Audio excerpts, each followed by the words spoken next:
Greetings and welcome to Nature's Bounties. Here we are again. Praise the Lord for the opportunity we have that we can look at some of these things from the perspective of natural health care.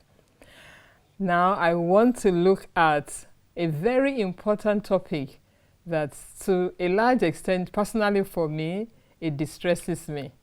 But we still have to talk about it. And that is, how can we use diet to help us to deal with, to conquer diabetes? And then before we go on, I always like to ask for the Lord's blessing, that He will guide, He will lead and direct our minds so that all that we say and do will be such as will help us to solve problems in health through the means that He has provided. Let's pray.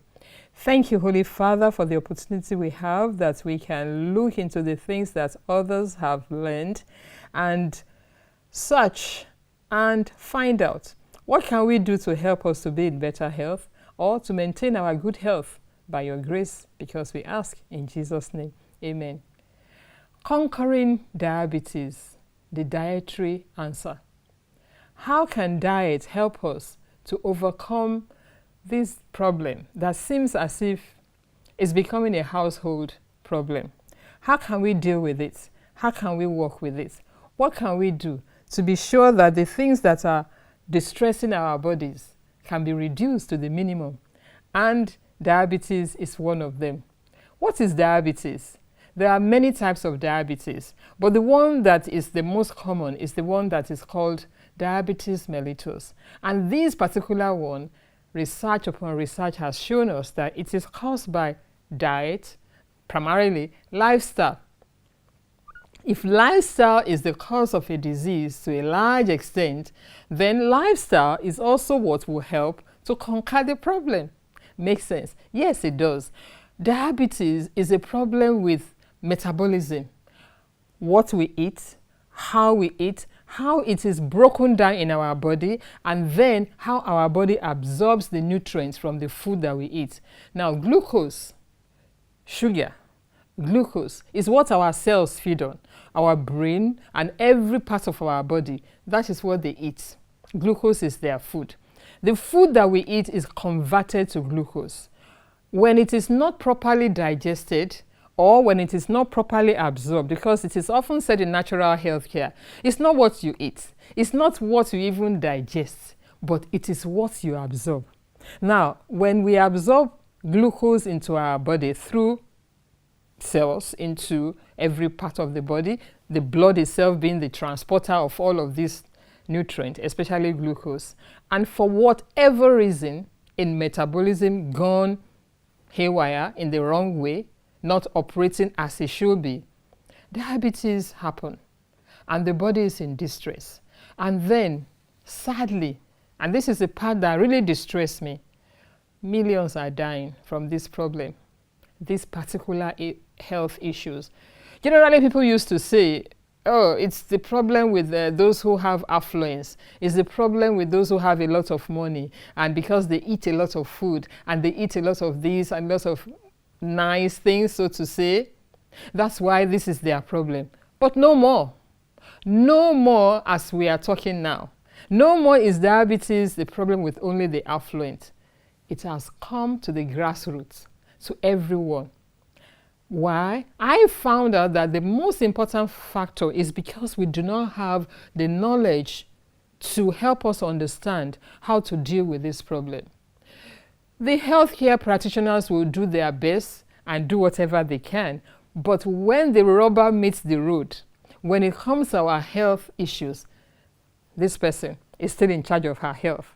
You are still in charge of your health. We all must do everything that God has given us power to do to keep our health in the best condition. Because this body, this is my house. If I don't keep it, where will I live? Our body is what God has given us as the property where we live in. And if we take good care of it, we'll live in it for a long time. But if we are careless or for lack of knowledge, we don't know how best to do it, to take care of this body, it wouldn't matter whether it is because we don't have the knowledge. The body will still deteriorate, waste away very quickly. And that is what diabetes does to the body. It wastes the body away, gradually but surely. So what can we do? How can we help this situation? It's like a broken down vehicle. If it's broken and it's left there, it will just rot away. Our bodies is breaking down if we don't take very good care of it. So when we talk about what to do with our body, when we look at how to take care of our body, and we know that simple sugar, glucose, is what our body feeds on, and diabetes is a problem that comes on as a result of inability to take care of that body, then we need to talk about it. We need to do something about it. In Africa,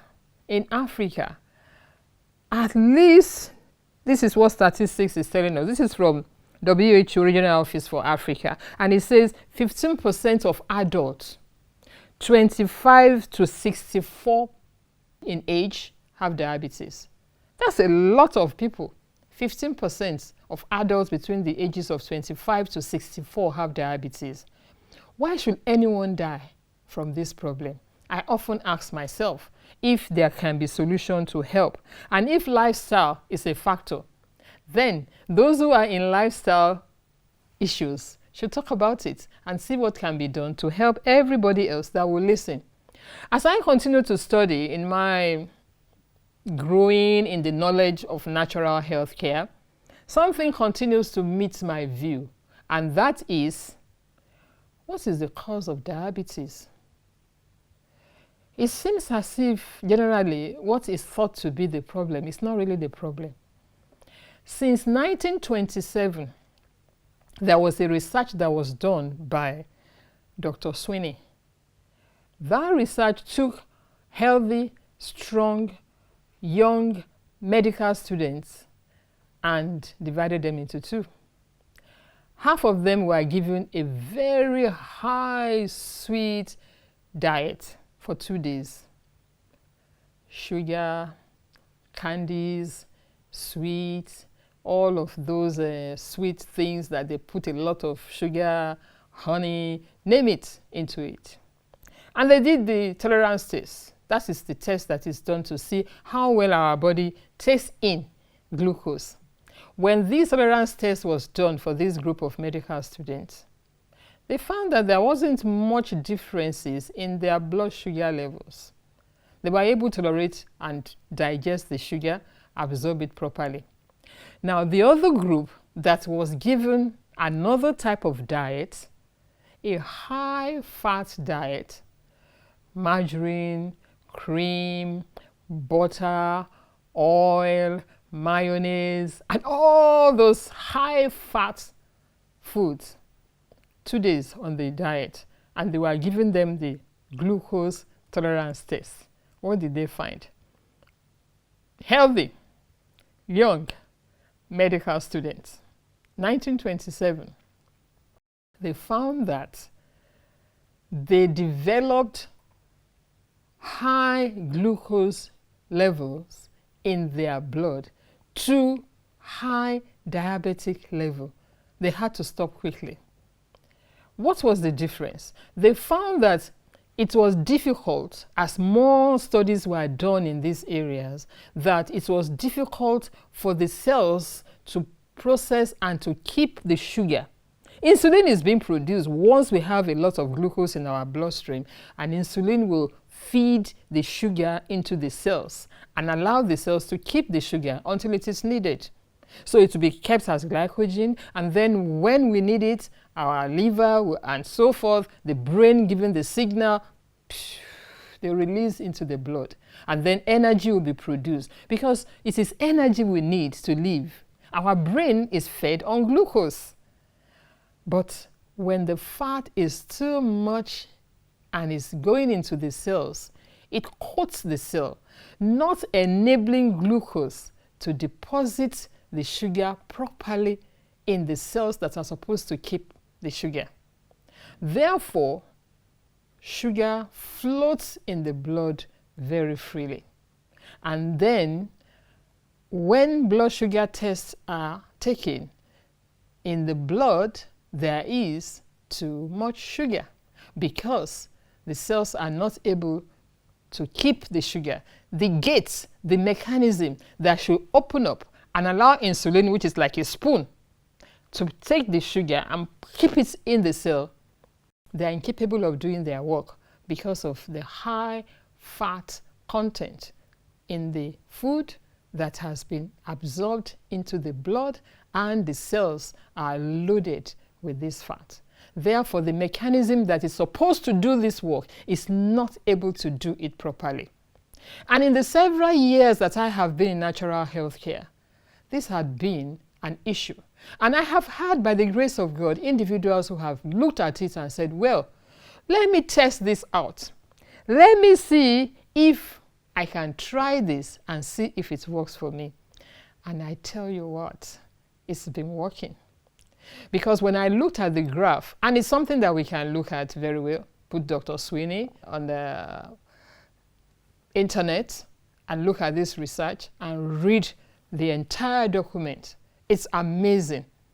And many, many researches have been done after that, showing this direction. Because if the lifestyle is not corrected, diabetes just keep on eating up, wasting all the organs one by one. And we know by now that one of the primary ways in which a diabetic person gives up finally, usually, as it is said, I can't remember exactly the percentage, but it's a high percentage of diabetic patients dying of heart attack. What has heart attack got to do with too much sugar in the blood? Well, because every organ in the body has cells. And therefore, when the cells of the heart are not able to function as they should and they are dying, and the heart is the organ that actually pumps blood to every part of our body. It's a pumping machine primarily. When it's not being fed, when it is overloaded with fat, then with a diabetic person leads to heart attack.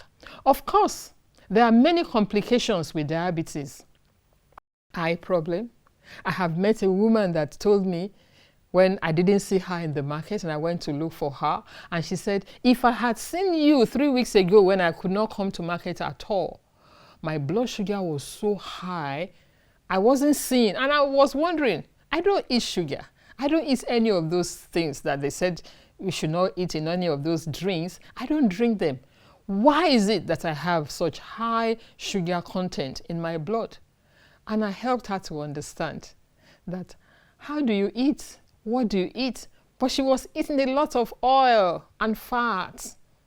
And those things were not helping her cells to enable the sugar to be properly stored where they are supposed to be until needed.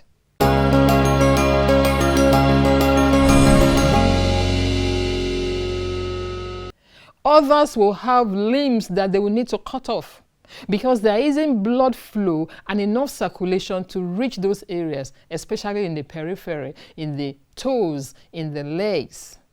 And therefore, they have issues. Amputations happen. Now, if we can look at it again, closely, prayerfully, what we eat affects how our food is processed. The type of food that we eat affects how our cells functions. Then we can consider that we can look at this closely. Why was it a situation with the affluent before? Well, the affluent will get all those high fatty foods, but the poor were eating a lot of plant-based diet. But now, no, even the poor eat a lot of fat. We fry our foods a lot because we are living in cities. Urbanization is happening, and the city is even going into the villages. The mills that are able to process all our grains, and then the processing of not just the grains, but the kernels, the palm kernels, the legumes, the granules that is made into oil. All of these ones are affecting those of us who do not have all the means before. And now we can eat them freely. And then we also use frying to preserve our food. Because when we make stew or we cook soup and we put a lot of oil on it, it will not spoil. Well, we had good intention in order to preserve the food so that it doesn't spoil, because before, the poor, the typical agrarian person living in the farm, he cooks everything he eats per day pretty much. He does not need to store food for 2 days, 3 days. Where is he going? But now, we want to go to some places for a few days. We want to do some things over time, so we store our food more now than before. So we use a lot of oil content in our foods, and we eat a lot of fat. And the hydrogenation of fat is easy now. If you can't buy it in the can, you can buy it in the sachets. If you can't buy it for big amounts of money, you can just buy small ones at a time. So every day you can go out, buy a sachet of margarine, buy a big loaf of bread that the fiber has been removed, and then we eat this food. Then we don't do one other thing. One other thing that is responsible for diabetes, one lifestyle problem that is also the cause of diabetes. Many literature is showing that to us, and evidences are proving to us that we need to consider this second factor also very well, and that is lack of exercise. The motorcycles are there. The buses are there to take us to wherever we want to go, very quickly too. We don't walk as much as we used to walk. We don't need to, because the means of taking us there very quickly are available now more than before. Therefore, we don't exercise as we should. Then why do we need to garden? Oh, I'm just going to go to office, do my work, and come back home. Therefore, I sit down for too long. Sitting is one of the problems that is plaguing the world today. Because when I sit, well, I'm going to be at work for 8 hours, and I'm sitting for 5-6 hours, and I'm not getting up. And I may not be obese, but the fact is I'm still not exercising. There are some people that ask the question, I'm not fat, why do I have diabetes? Is it not for people who are fat? No. It can happen to anyone who is eating too much fat and not having enough exercise. So 2 factors in lifestyle enables development and the progression of diabetes. So whatever things we do in order to conquer diabetes, if we do not consider these 2 factors, we may not be able to have a headway. And I pray and I long that if we are troubled with this problem, it is something that we can consider those 2 factors, our diet and whether we exercise or whether we do not exercise. Because when those 2 things are considered, I have seen experience in life, in wellness centers, where those 2 things are put into consideration, and they can conquer diabetes by the grace of God. So let us think about it. Let us consider it. Let us experiment with it. I have had individuals who have said, well, I'm going to try this out. I'm tired of punching myself and seeking to know what my blood sugar is and trying to find out what it is, and I'm pricking. Well, some people don't have to prick now because technology is getting better and better. But then, despite good technology, if we do not consider how God made us in the beginning and how we can take care of this house that He has given us to live in, then the technology will help us, no doubt about it, but then will it help us? Really help us? It may not in the long run if we do not consider putting into effect how the Master Creator has made us and how we can cooperate with the way nature made us, so that the bounties of nature will not become a problem for us. Because sometimes it's those bounties that we have, and then we use them as they come, and we enjoy them as they keep on being loaded to us.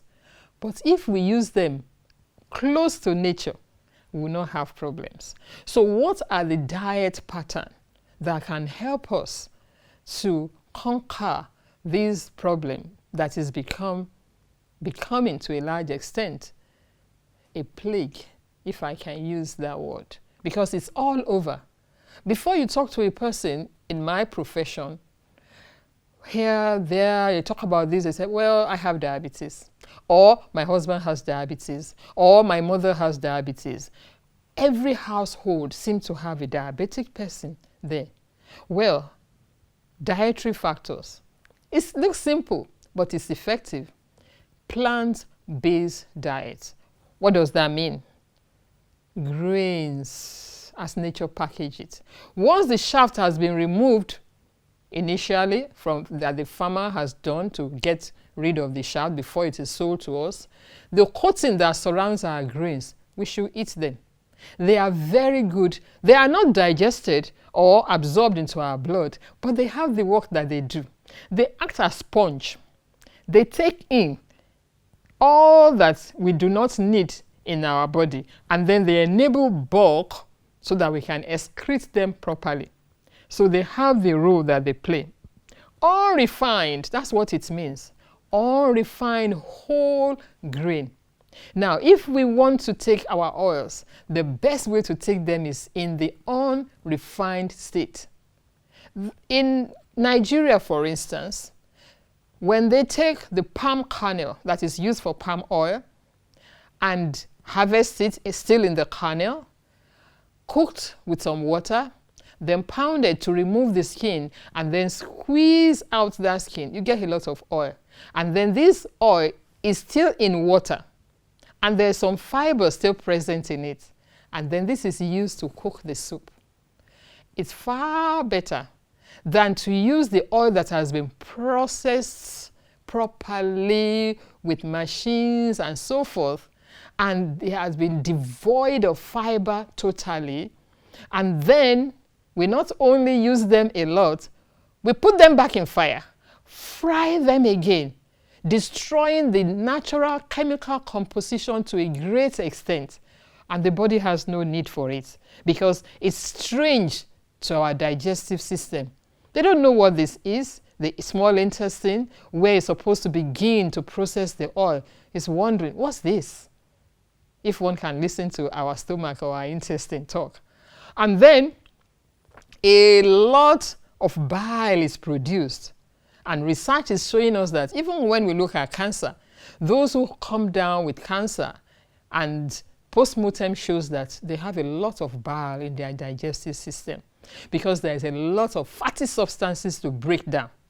And all of these are harmful to the body system, and the body cannot process it. So the oil remains there, and it's not able to be properly digested. But it is still absorbed to some extent into the blood, and they block the cells, and they are not enabled to work as they should be in our body for the benefit to which fat should work in the body. Therefore, unrefined grains, unrefined seeds, unrefined fat is what is best for our body. And then our body can break it down properly, and then it can use it for the benefit to which it is meant for. We need some fat in our body. We cannot totally say, oh, no, I'm not going to eat any fat. No, we can't do that. We need the fat. It is needed, absolutely needed. But when it is taken in a highly refined form, it hurts us. It hurts our body. Then, plenty of fruits. Did you say fruits? And I have diabetes? Yes, fruits. I have seen individuals who have said, no, I can't eat any of those fruits. You know what? God is all wise. He made the fruits and he made them sweet. They are not sugary sweets like the refined white crystal sugar. They are nice tasting and sweet to the taste buds. They have fiber. They have vitamins. They have minerals that the body definitely must have. If we don't have them, our body becomes into a diseased state. Fruit is the best food for mankind. It is the one important, most important food that we must eat. And I'm choosing my words, must eat. Therefore, if any condition should tell that I'm not going to eat fruit at all, then there's a big problem that needs to be really looked into, because you need the fruit. I have seen a person that say, oh, I cannot eat fruit because I have this and this one. And I said, try it for a few days. And anyway, you're under my supervision. Nothing will happen. If anything happens, we'll know what we'll do. And then the person tried it, and the blood sugar began to come to the regular place that it's supposed to be. Please be under supervision to do any of these things, especially if you are afraid, and if your physician has said this is not something you should do.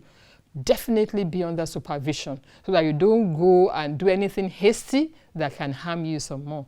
But I know that God has given us fruits as the diet for our body, and we must eat it in order to have the type of nutrients that our cells must have.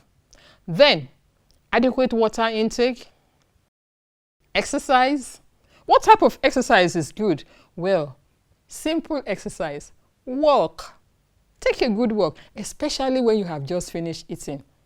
It is not good to finish eating and then sit down or try to study after a meal. No, it is better after a meal to take a short walk, whether in the shade, around the waterside, where there will be no harm.